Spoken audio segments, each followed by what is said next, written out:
नमस्कार, आप सभी का स्वागत है हमारे चैनल जेपीयू वॉइस में। आज हम बात करेंगे जेपीयू यूनिवर्सिटी अपडेट के बारे में, जो कि यहाँ पे स्क्रीन पे आप देख सकते हैं, जो कि लिखा गया है जेपीयू यूनिवर्सिटी अपडेट, जो कि सेशन भी दे दिए हैं। तो सेशन दो सेशन की बात करेंगे, जो कि एक जो है 20-23 है और दूसरा सेशन जो है 21-24। ये दोनों को मान लिया जाए तो दोनों को पार्ट 3 का एग्जाम ऑलरेडी समाप्त हो चुका है।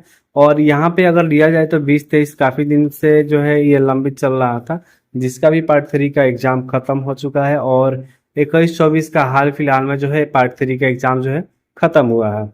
उसमें जो काफी बच्चे ऐसे हैं जिनका पार्ट 1, पार्ट 2, पार्ट 3 ऐसा जो है रिजल्ट आया है, जो कि पार्ट 3 में ही उनका जो है गड़बड़ हो चुका है। तो अगर आपको भी ऐसा रिजल्ट आया है जैसे कि नॉट क्लियर या फिर अब्सेंट, तो ये वीडियो आपके लिए इम्पोर्टेंट है।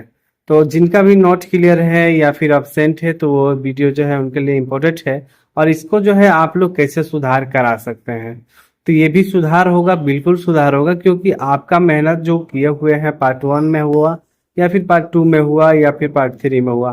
पार्ट 3 में रिजल्ट हमेशा पेंडिंग में आता है और नॉट क्लियर में आएगा। पेंडिंग और नॉट क्लियर आएगा क्योंकि पार्ट 3 है। पार्ट 3 में भाई आपका किसी प्रकार का आगे बढ़ने की चांस नहीं है, ये अंतिम एंड है, यानी अंत भला तो सब भला। तो यहाँ पे जो है पार्ट 3 के एग्जाम में अगर यदि आता है रिजल्ट आपका, तो ये नॉट क्लियर आएगा या फिर आपका जो है पेंडिंग रिजल्ट कर दिया जाएगा। यहाँ पे जो है ऑब्सेंट का कोई चांस नहीं रहता है। अगर बाय द वे ऑब्सेंट आ भी जाता है तो इसको आप लोग कैसे सुधार करेगा। अब ये बोलिएगा कि तो ऑब्सेंट का इसमें नहीं आता है तो किस लिए दिया गया है।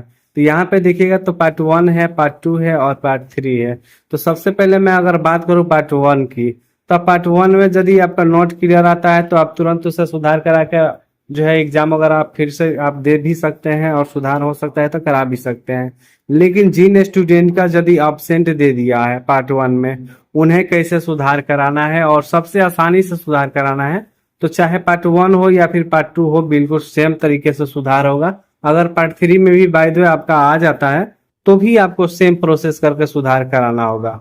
तो जिनका भी पार्ट 1, 2, 3 में अगर एब्सेंट दे दिया है, तो सबसे पहले आपको करना क्या है, आप अपने कॉलेज से संपर्क कर सकते हैं या फिर आपको जो एडमिट कार्ड मिला है और जहां पे आप जाकर एग्जाम दिए हुए हैं, यानी एग्जाम का जो सेंटर आपका जहां पड़ा था, उस सेंटर पे जाना है और जाने के साथ ही आपको निकलवाना है वहां पे अपना मेमो। वहां पे अपना मेमो निकलवाएंगे। मेमो क्या होता है तो आपको वो चीज बता दूं।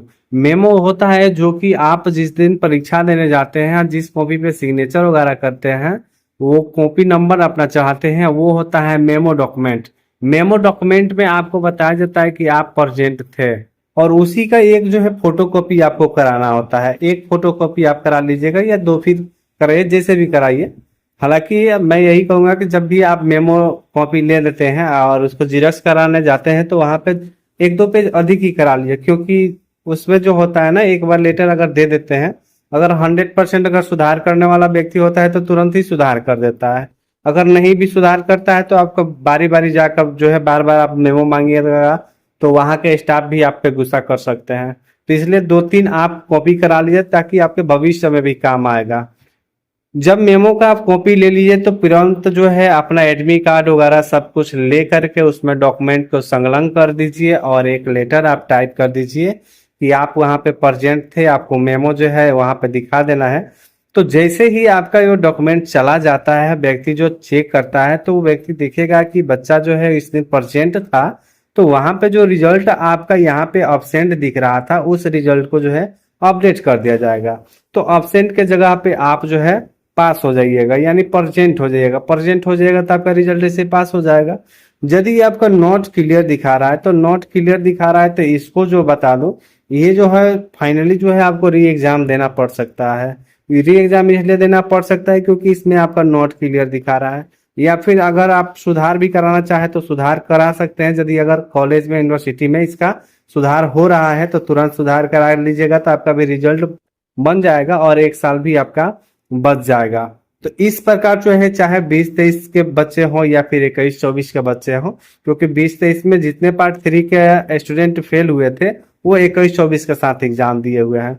और 21-24 में जितने भी बच्चे फेल हुए हैं, वो 22-25 में एग्जाम दिए हैं। हालांकि 22-25 और 21-24 एक ही साथ एग्जाम हुआ है, लेकिन अब जो जिक्र है, जो बता दूं, आपका स्पेशल एग्जाम का जिक्र है। स्पेशल एग्जाम का जिक्र है जो एक बार हो सकता है लेकिन दोबारा नहीं कराया जा सकता है।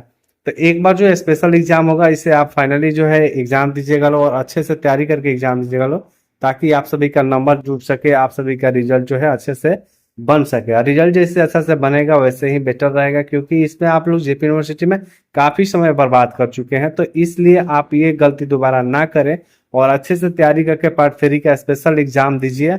और ये नॉट क्लियर ऑप्शन को सुधार की जो प्रक्रिया हमने बताया है इसे फॉलो करके आप अपना रिजल्ट जो है सुधार करा सकते हैं।